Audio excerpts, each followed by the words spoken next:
అందరికీ నమస్కారం. మా ఛానల్కు తిరిగి స్వాగతం.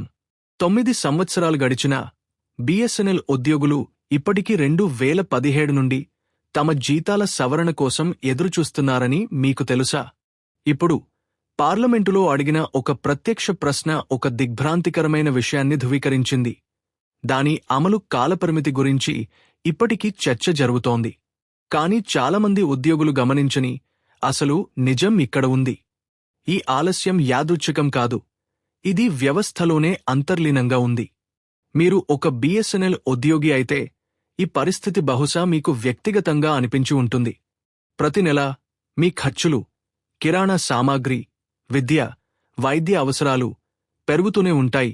కాని మీ జీతం మాత్రం నిలిచిపోయినట్లు అనిపిస్తుంది. ఒకవేళ 3వ పిఆర్సి అమలు చేసి ఉంటే ఈరోజు నా ఆదాయం చాలా ఎక్కువగా ఉండేది అని మీరు బహుశా ఇప్పటికే మీ మనసులో లెక్క వేసుకుని ఉంటారు. మరియు ఆశకు, వాస్తవానికి మధ్య ఉన్న ఆ అంతరం ఒత్తిడిని సృష్టిస్తుంది. ప్రత్యేకించి మీరు మీ కుటుంబ భవిష్యత్తును ప్లాన్ చేసుకుంటున్నప్పుడు. ఇప్పుడు అసలు ఏం జరిగిందో అర్థం చేసుకుందాం. పుకార్లు కాదు, పార్లమెంటు నుండి వచ్చిన అధికారిక సమాచారం. మనం ఈ అంశంలోకి వెళ్లే ముందు మీరందరూ మా ఛానల్కు సబ్స్క్రైబ్ చేసి మాకు మద్దతు ఇవ్వాలని కోరుతున్నాము. ఇటీవల లోక్సభలో బిఎస్ఎన్ఎల్ ఉద్యోగుల 3వ వేతన సవరణ కమిటీలో జాప్యం గురించి రవీంద్ర వసంతరావు చవాన్ ఒక ప్రశ్నను లేవనెత్తారు. ప్రభుత్వం నుండి పెమ్మసాని చంద్రశేఖర్ ద్వారా సమాధానం వచ్చింది. మరియు ఈ సమాధానం ప్రతి ఉద్యోగి అర్థం చేసుకోవడానికి అత్యంత ముఖ్యమైనది. బిఎస్ఎన్ఎల్ అవసరమైన భరించగలిగే సామర్థ్యపు షరతును నెరవేర్చనందున 3వ వేతన సవరణ కమిటీ అమలు చేయబడలేదని ప్రభుత్వం స్పష్టంగా పేర్కొంది. ఇప్పుడు దీని సరళమైన అర్థమేమిటి? ప్రభుత్వ రంగ సంస్థల శాఖ నిబంధనల ప్రకారం ఏదైనా ప్రభుత్వ రంగ సంస్థ ఆర్థికంగా భరించగలిగితేనే జీతాలను సవరించగలదు. ప్రత్యేకంగా వేతన సవరణకు అయ్యే మొత్తం ఖర్చు గత 3 సంవత్సరాల కంపెనీ సగటు లాభంలో 20% మించకూడదు. వాస్తవం ఏమిటంటే బిఎస్ఎన్ఎల్ ఈ షరతును నెరవేర్చలేదు. మరియు దీని కారణంగా ప్రభుత్వం 3వ పిఆర్సిని ఆమోదించలేదు. కానీ ఇక్కడ చాలా ముఖ్యమైన విషయం ఒకటి ఉంది. ప్రభుత్వం ఎటువంటి కాలపరిమితిని ఇవ్వలేదు. దీనిని 2026 నాటికి అమలు చేస్తామని అందులో చెప్పలేదు. నిబంధనలలో ఎలాంటి సడలింపును అది ధృవీకరించలేదు. దీని అర్థం పరిస్థితి ఇంకా అనిశ్చితంగానే ఉంది. ఈ జాప్యం వల్ల మీరు వాస్తవానికి ఏమి కోల్పోతున్నారో ఇప్పుడు వివరంగా పరిశీలిద్దాం. ఒకవేళ 3వ పిఆర్సి అమలు చేయబడి ఉంటే ఫిట్మెంట్ ద్వారా మీ మూల వేతనం బేసిక్ శాలరీ పెరిగి ఉండేది. ఒక సాధారణ ఉదాహరణ తీసుకుందాం. మీ ప్రస్తుత మూల వేతనం 45,000 రూపాయలు అనుకుందాం. 10% ఫిట్మెంట్ వద్ద అది 49,500 అవుతుంది. 15% ఫిట్మెంట్ వద్ద అది సుమారు 51,750 అవుతుంది. ఇక్కడే అసలైన ప్రభావం మొదలవుతుంది. కరువు భత్యం, డియర్నెస్ అలౌవెన్స్ అనేది మూల వేతనంపై లెక్కించబడుతుంది. కాబట్టి మూల వేతనం ఎక్కువగా ఉంటే కరువు భత్యం కూడా ఎక్కువగా ఉంటుంది. కరువు భత్యం సుమారు 50% ఉంటే 45,000పై కరువు భత్యం 22,500 అవుతుంది. 51,750పై కరువు భత్యం 25,875 అవుతుంది. అంటే అప్పుడే అక్కడ 3,000 రూపాయలకు పైగా వ్యత్యాసం కనిపిస్తోంది. ఆ తర్వాత హెచ్ఆర్ఏ, గృహ అద్దె భత్యం, ప్రయాణ భత్యం మరియు ఇతర ప్రయోజనాలు వస్తాయి. ఇవన్నీ ప్రత్యక్షంగా లేదా పరోక్షంగా పెరుగుతాయి. కాబట్టి మొత్తంగా చూస్తే మీ నెలవారీ జీతం 8,000 నుండి 12,000 రూపాయల వరకు లేదా అంతకంటే ఎక్కువగా కూడా పెరిగే అవకాశం ఉంది. కానీ పిఆర్సి అమలు కాలేదు కాబట్టి ఈ ప్రయోజనాలన్నీ ప్రస్తుతం నిలిచిపోయి ఉన్నాయి. ఇప్పుడు చాలామంది ఉద్యోగులు విస్మరించే ఒక విషయం గురించి మాట్లాడుకుందాం. జీపీఎఫ్ మరియు ఈపీఎఫ్ పై దీని ప్రభావం ఎలా ఉంటుందనేది. మీరు జీపీఎఫ్ పరిధిలోకి వచ్చే ఉద్యోగి అయితే మీ పదవి విరమణ పొదుపులు, మీ వాటాలు మరియు మూల వేతనంపై ఆధారపడి ఉంటాయి. మూల వేతనం పెరగనప్పుడు మీ దీర్ఘకాలిక పొదుపుల వృద్ధి మందగిస్తుంది. మీరు ఈపీఎఫ్ పరిధిలోకి వచ్చే బిఎస్ఎన్ఎల్ ఉద్యోగి అయితే మీ ఈపీఎఫ్ వాటా అనేది మూల వేతనం కరువు భత్యంతో ముడిపడి ఉంటుంది. కాబట్టి మూల వేతనం తక్కువగా ఉంటే నెలవారీ వాటా కూడా తక్కువగా ఉంటుంది. తద్వారా కాలక్రమేణా పొదుపుల వృద్ధి కూడా తగ్గుతుంది.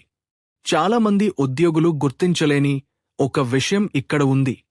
వేతన సవరణలో జరిగే సుదీర్ఘ జాప్యం మీ పదవీ విరమణ నిధిని గణనీయంగా తగ్గించగలదు. ఇప్పుడు మీ నిజ జీవితం గురించి ఆలోచించండి. కేవలం ఒకే జీతంపై ఆధారపడే కుటుంబం, ప్రతి సంవత్సరం పెరుగుతున్న పిల్లల విద్యా ఖర్చులు, పెరుగుతున్న వైద్య ఖర్చులు, వేతన సవరణ లేకపోవడంతో ఆర్థిక ఒత్తిడి నెమ్మదిగా అయినా సరే నిలకడగా పెరుగుతూనే ఉంటుంది. అందుకే ఈ సమస్య కేవలం జీతానికి సంబంధించినది మాత్రమే కాదు. ఇది ఆర్థిక స్థిరత్వం మరియు మనశ్శాంతికి సంబంధించిన విషయం. ఇప్పుడు అసలైన ప్రశ్న ఏమిటంటే, మీరు ఏమి చేయాలి? మొదటగా, ఈ లోక్సభ సమాధానం వంటి అధికారిక అప్డేట్లను మాత్రమే నమ్మండి. వచ్చే నెలలో పీఆర్సీ వస్తుంది లేదా ఆమోదం పూర్తయిందని చెప్పే వదంతులను పట్టించుకోవద్దు. రెండవది, మీ ఆర్థిక విషయాలను చురుకుగా గమనిస్తూ ఉండండి. మీరు జీపీఎఫ్ పరిధిలో ఉంటే మీ కాంట్రిబ్యూషన్లను క్రమం తప్పకుండా సమీక్షించండి. ఈపీఎఫ్ పరిధిలో ఉంటే ఈపీఎఫ్ఓ లేదా ఉమాంగ్ ద్వారా మీ పాస్బుక్ను తనిఖీ చేసుకోండి. మూడవది, మీకు రాబోయే సవరించిన జీతాన్ని లెక్కించుకోండి. అది ఆలస్యమైనప్పటికీ ఆ అంకెలు తెలుసుకోవడం మీ భవిష్యత్తును మెరుగ్గా ప్లాన్ చేసుకోవడానికి సహాయపడుతుంది. నాల్గవది, ప్రస్తుతమున్న ప్రయోజనాలను, మెడికల్ క్లెయిమ్లు, ఎల్టీసీ మరియు అలవెన్సులను పూర్తిగా ఉపయోగించుకోండి. ఇప్పుడు మనం సాధారణ తప్పుల గురించి మాట్లాడుకుందాం. పీఆర్సీ ఆమోదం పొందితే పూర్తి బకాయిలు ఖచ్చితంగా వస్తాయని చాలామంది ఉద్యోగులు భావిస్తారు. కానీ ఇది పాలసీ నిర్ణయాలు మరియు ఆర్థిక ఆమోదాలపై ఆధారపడి ఉంటుంది. భవిష్యత్తులో జీతం పెరుగుతుందని ఎక్కువగా ఆశించి ప్రస్తుత పొదుపును విస్మరించడం మరో తప్పు. ఇంకొకటి, బేసిక్ పే వల్ల జీపీఎఫ్ లేదా ఈపీఎఫ్ ఎలా ప్రభావితమవుతుందో అర్థం చేసుకోకపోవడం. ఇప్పుడు ఇక్కడ కొన్ని ప్రో చిట్కాలు ఉన్నాయి. పెరిగిన ప్రతి కరువు భత్యాన్ని తెలివిగా ఉపయోగించుకోండి. దానిని ఖర్చు పెట్టకుండా పొదుపు చేయండి. మీ జీతం స్లిప్లు మరియు సర్వీస్ రికార్డులన్నింటినీ భద్రంగా ఉంచుకోండి. అధికారిక యూనియన్ మరియు ప్రభుత్వ అప్డేట్లతో అనుసంధానమే ఉండండి. మరియు అన్నింటికన్నా ముఖ్యంగా, భవిష్యత్తు అంచనాల ఆధారంగా కాకుండా ప్రస్తుత వాస్తవికత ఆధారంగా మీ ఆర్థిక ప్రణాళికను రూపొందించుకోండి. ఒకసారి క్లుప్తంగా గుర్తుచేసుకుందాం. బీఎస్ఎన్ఎల్ కోసం 3వ పీఆర్సీ ఇంకా పెండింగ్లో ఉంది. బీఎస్ఎన్ఎల్ భరించగలిగే సామర్థ్య షరతును నెరవేర్చడం లేదని ప్రభుత్వం స్పష్టంగా చెప్పింది. ఎలాంటి కాలపరిమితి ఇవ్వలేదు. ఈ ఆలస్యం మీ జీతం, అలవెన్సులు మరియు జీపీఎఫ్, ఈపీఎఫ్ రెండింటి కింద మీ పదవీ విరమణ పొదుపుపై కూడా ప్రభావం చూపుతుంది. కాని సరైన అవగాహన మరియు ప్రణాళికతో మీరు ఇప్పటికీ ఆర్థికంగా సురక్షితంగా ఉండగలరు. ఇక చివరిగా ఒక మాట, విధానాలకు సమయం పట్టవచ్చు, ఆమోదాలు ఆలస్యం కావచ్చు. కానీ మీ ఆర్థిక అవగాహన ఎప్పుడూ ఆలస్యం కాకూడదు. సమాచారం తెలుసుకుంటూ ఉండండి, సిద్ధంగా ఉండండి మరియు మీ ఆర్థిక భవిష్యత్తును మీ చేతుల్లోకి తీసుకోండి. ఎందుకంటే ఈనాటి స్పష్టత మీ రేపటిని కాపాడుతుంది.